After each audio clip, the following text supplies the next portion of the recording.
ಬಾಲಾಜಿ ಮನೆ. ನಾನು ಗಾಯತ್ರಿ ವೆಂಕಟೇಶ್. ಇವತ್ತು ಮಂಡಾಳಂದು ಉಂಡಿ ಮಾಡೋದನ್ನ ತೋರಿಸ್ಕೊಡ್ತಾ ಇದ್ದೀನಿ. ಮಂಡಾಳ ಉಂಡಿ ಮಾಡಲು ಬೇಕಾಗುವ ಸಾಮಾನುಗಳು: ಬೆಲ್ಲ 1 ಕಪ್ಪು, ಮತ್ತು ಸ್ವಲ್ಪ ತುಪ್ಪ, ಇದು ಮಂಡಾಳು. ಇದು ಮಧ್ಯೆ ಮಂಡಾಳನ್ನ ಸ್ವಲ್ಪ ಹುರ್ಕೋಬೇಕು. ಈಗ ಇದು ಆಗಿದೆ ನೋಡ್ರಿ. ಇದು ಈ ಥರ ಆಗಬೇಕು. ಅದು ಮಂಡಾಳ ಈ ಥರ ಆದರೆ ಸಾಕು. ಸ್ಟವ್ ಆಫ್ ಮಾಡಿಕೊಂಡು ಕೆಳಗೆ ಇಳಿಸ್ಕೊಂಬಿಡೋಣ. ಈಗ ಇದು ಬೆಲ್ಲನ ಹಾಕ್ತಾ ಇದ್ದೀನಿ. ಈಗ ಇದಕ್ಕೆ ಸ್ವಲ್ಪ ಇದು ತೊಯ್ಯೋಷ್ಟಷ್ಟೇ ನೀರು ಹಾಕಬೇಕು.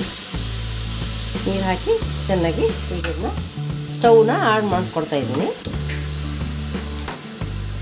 ಈಗ ಇದನ್ನು ಕರಗಿಸ್ಬೇಕು ಬೆಲ್ಲನ.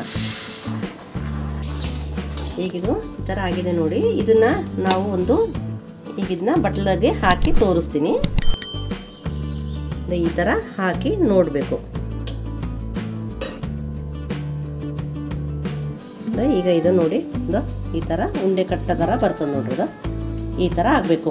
ಆದಾಗ ಇದನ್ನು ಸ್ಟವ್ ಆಫ್ ಮಾಡ್ಕೊಂಡ್ಬಿಡ್ಬೇಕು. ಆಫ್ ಮಾಡಿಕೊಂಡು ಉಂಡೆ ಕಟ್ಟೋದನ್ನ ತೋರಿಸ್ತೀನಿ. ಈಗ ಇದಕ್ಕೆ ಒಂಚೂರು ತುಪ್ಪನ ಹಾಕ್ತಾ ಇದ್ದೀನಿ ನೋಡಿ. ಇಷ್ಟಾದರೆ ಸಾಕು. ತುಪ್ಪ ಹಾಕಿ ಚೆನ್ನಾಗಿ ಕೈ ಆಡ್ಕೋಬೇಕು.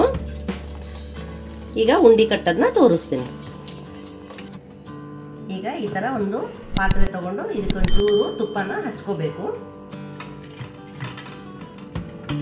ಈಗ ಇದಕ್ಕೆ ಮಂಡಾಳನ್ನ ಹಾಕೋಬೇಕು. ಇದಕ್ಕೆ ಮಂಡಾಳ ಈಗ ಇದನ್ನ ಕಡಾಯಿಗೆ ತುಪ್ಪ ಹಚ್ತೀವಲ್ಲ, ಈ ಮಂಡಾಳು ಉಂಡೆ ಕಟ್ಟಬೇಕಾದ್ರೆ ಇದಕ್ಕೆ ಅಂಟ್ಕೊಳ್ಳಾರ್ದಾನೆ ಈ ಥರ ತುಪ್ಪ ಹಚ್ಚಬೇಕು. ಈಗ ಮಂಡಾಳು ಹಾಕಿದ್ದೀನಿ. ಈಗ ಇದಕ್ಕೆ ಪಾಕ ಮಾಡಿ ಇಟ್ಕೊಂಡಿದ್ವಲ್ಲ, ಈಗ ಇದನ್ನ ಹಾಕೋಬೇಕು.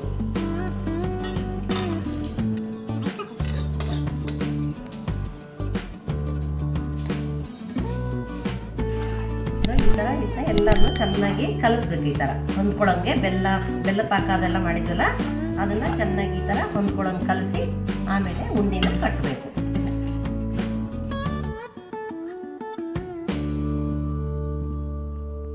ಈ ಥರ ಉಂಡೆ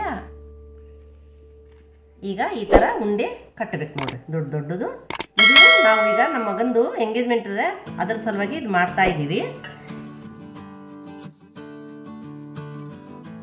2 ಉಂಡೆ ದೊಡ್ಡದು ಮಾಡಿದ್ದೀವಿ ನೋಡ್ರಿ. ಈಗ ಇನ್ನೊಂದು ಈ ಥರ ಉದ್ದೊಂದು ಇದನ್ನ ಮಾಡಿ ತೋರಿಸ್ತೀನಿ ನೋಡ್ರಿ. ಈ ಥರ ಮಾಡ್ಬೇಕು ನೋಡಿ. ಇದನ್ನ ನಾವು ಮದುಮಗಳಿಗೆ ಕೊಡ್ಲಿಕ್ಕೆ ಮಾಡ್ತಾ ಇದೀವಿ ನೋಡಿ. ಇದನ್ನ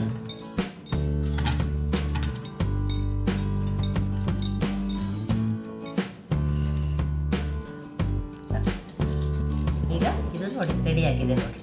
ಈ ಥರ ಮಾಡಬೇಕು. ಅದರಲ್ಲಿ ಲೈಕ್ ಮಾಡಿ, ಶೇರ್ ಮಾಡಿ. ಹೆಚ್ಚಿನ ವಿಡಿಯೋಗಳಿಗಾಗಿ ನಮ್ಮ ಚಾನಲನ್ನು ಸಬ್ಸ್ಕ್ರೈಬ್ ಆಗಿ.